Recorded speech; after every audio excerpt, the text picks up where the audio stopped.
there is a proposal out there or a bill out there that on the surface looks pretty good. But if you look underneath the hood of the car, it's not so good. It's called the Journalism Competition and Preservation Act. Say that, JCPA. And, it kind of basically, I mean, you explain it. You know it really well. Well, welcome to the world of digital rights policy, man. It's like, oh, yeah, this sounds good. This sounds like a good. Then you read into it. You're like, oh, this is terrible. I always say when it comes to digital rights, we're really governed by two types of people.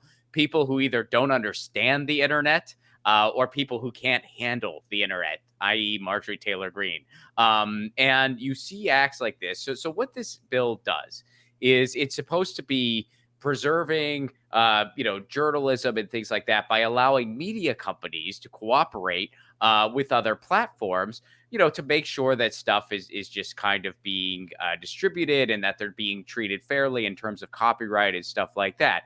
That sounds okay, right? But you read into the details and what qualifies a news organization, quote unquote, and what qualifies a platform. And basically what this bill really does, the nuts and bolts in it, and there's a lot of other fine details and they're all terrible too. But the cliff notes is it would allow organizations, it wouldn't allow Status Coup to have a seat at the table, by the way. It allows organizations like CNN, Fox News, MSNBC to basically literally collude with Facebook, Twitter, YouTube, Google, platforms like that. And it allows them to basically make deals that would supersede any antitrust laws, any laws in terms of fairness on the internet, anything like net neutrality, stuff like that. And it would allow them to say, this is how we want our traffic to be treated. So there could be a scenario where you might have to pay to share a certain link, or other news organizations might be amplified over others because of a deal they make with social media companies.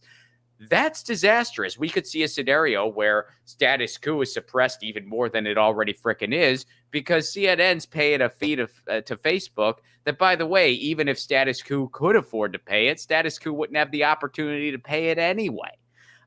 So this is a dangerous thing. And you got to ask yourself the timing. Why now? Well, there's a good chance that once Gigi Sohn is finally approved at the FCC, which that's been a big circus we don't have time to go into anyway. She is a very qualified candidate, but they've been dragging their feet every way to Sunday on this. But once she is confirmed to the FCC, there will be a 3-2 pro-net neutrality majority at the FCC, which means we're going to get net neutrality back federally on the books. We already have it in some states, including where I live in California, but we're going to get it back federally and on the books. So they're kind of looking down the road and they're thinking, gee, what are some ways that we can kind of get around this to kind of, give media companies and social media platforms a little bit of a leg up? Well, this is a way. Saying you're going to suspend antitrust in the name of journalism, it's anything but that. This is a disastrous bill. Amy Klobuchar is one of the architects of this one.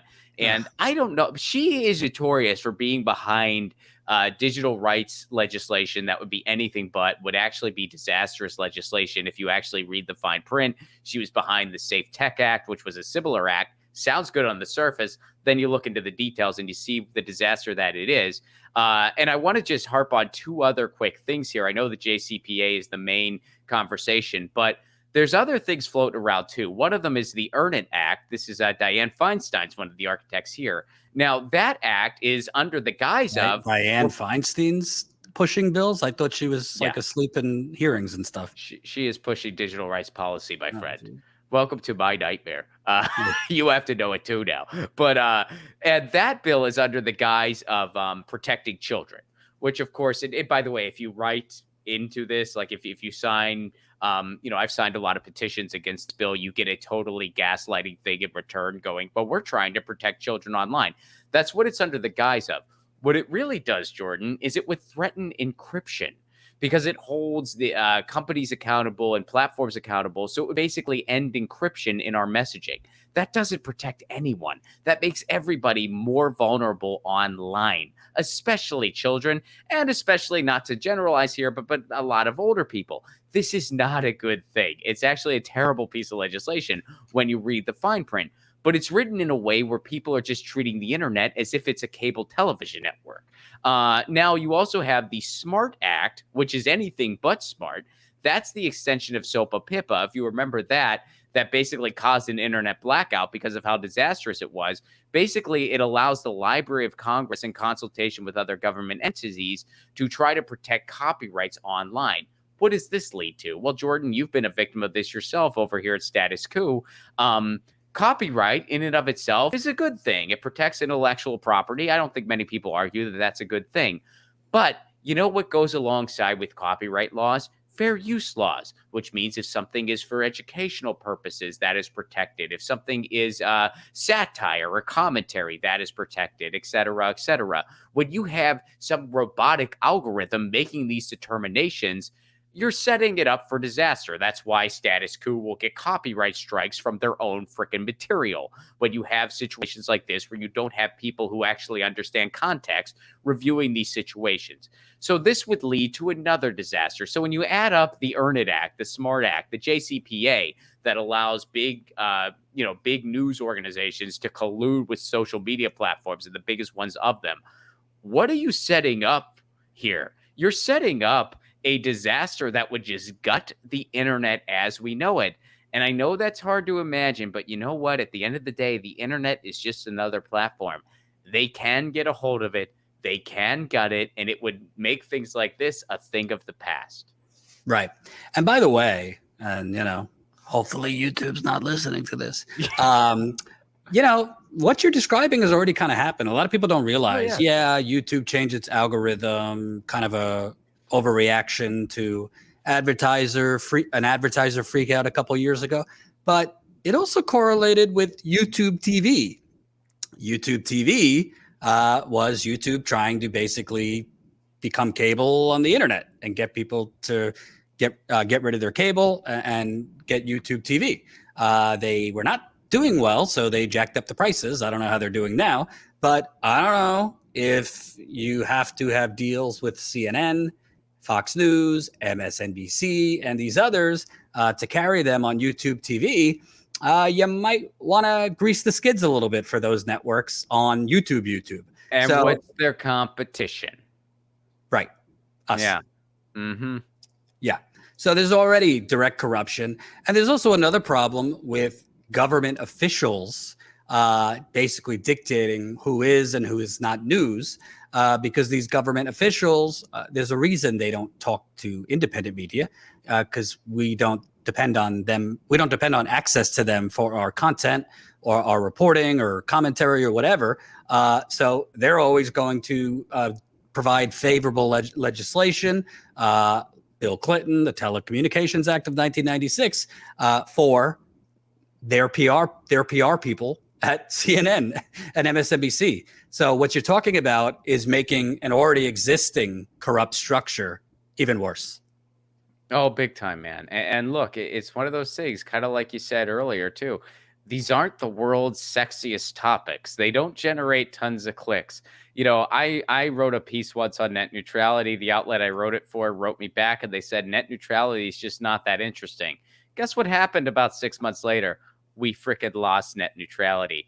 I bet that the Telecommunications Act of 1996 and the year 1996 wasn't a sexy topic either. In fact, I'm sure it wasn't.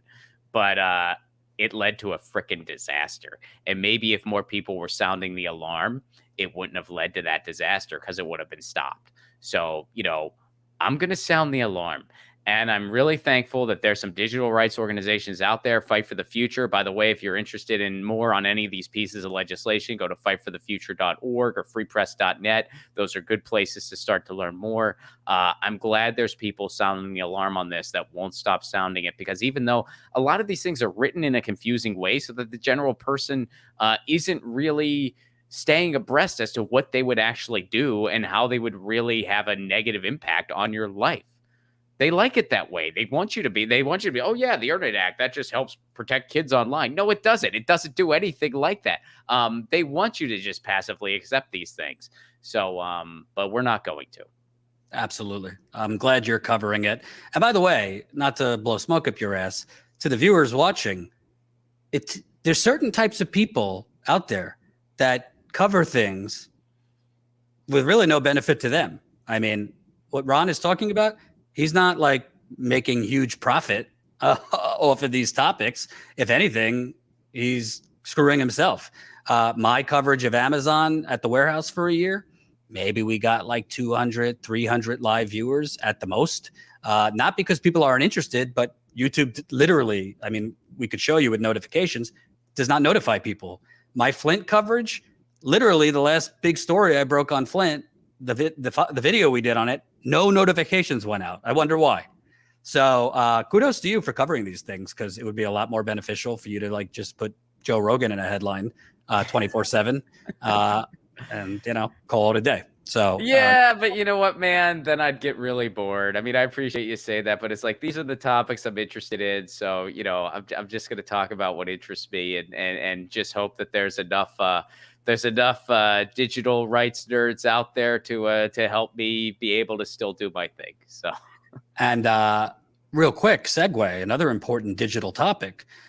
If the internet wasn't bad enough, Elon Musk has now purchased a 9.2% stake in Twitter after he hinted at a shakeup of Twitter. And he is now the largest individual shareholder of Twitter.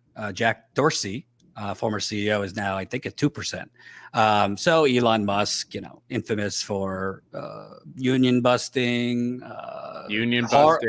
horrible working conditions at Tesla, really weird social interactions and public appearances. Cringe takes on Twitter all the frickin' time. Yeah. I mean, that dude's Twitter is like, oh, but really, dude, you said that? How? What? Oh, God. Yeah. So I guess those will all be amplified even more. I mean, I don't really know any silver lining in Elon Musk. I mean, obviously, him being the largest investor is going to play a part in day-to-day activities.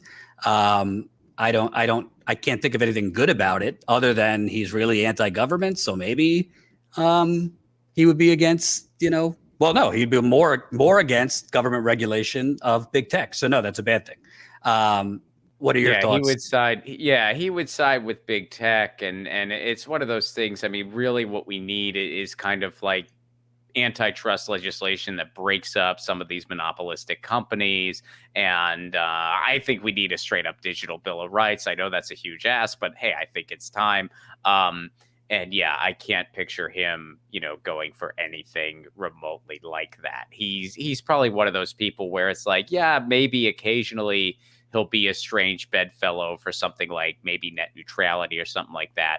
But I think more often than not, he would just, you know, have a terrible take on something. And you know, a lot of times on these things too, you hear people spouting off on legislation that they didn't actually bother reading. And it's not all that hard. It's just like, I mean, you know, like Section 230 is not a super complicated document. It's just right there and you can just kind of read it. You know, it takes like 10 minutes. But yeah, I think Elon Musk having this share in Twitter will not be anything remotely close to a good thing. I feel like we're going to reach a point where there's just going to be two just streaming service / empire / servers / everything that has to do with any type of e-commerce. And it's either going to be the Musk mansion or the Bezos bucks. And those are your two choices. And basically, they're going to be the same choice, really. Thanks for watching. And make sure to tune in to Status Coup's daily live stream Monday through Thursday at 5 o'clock Eastern Time and Fridays at 4 o'clock Eastern Time.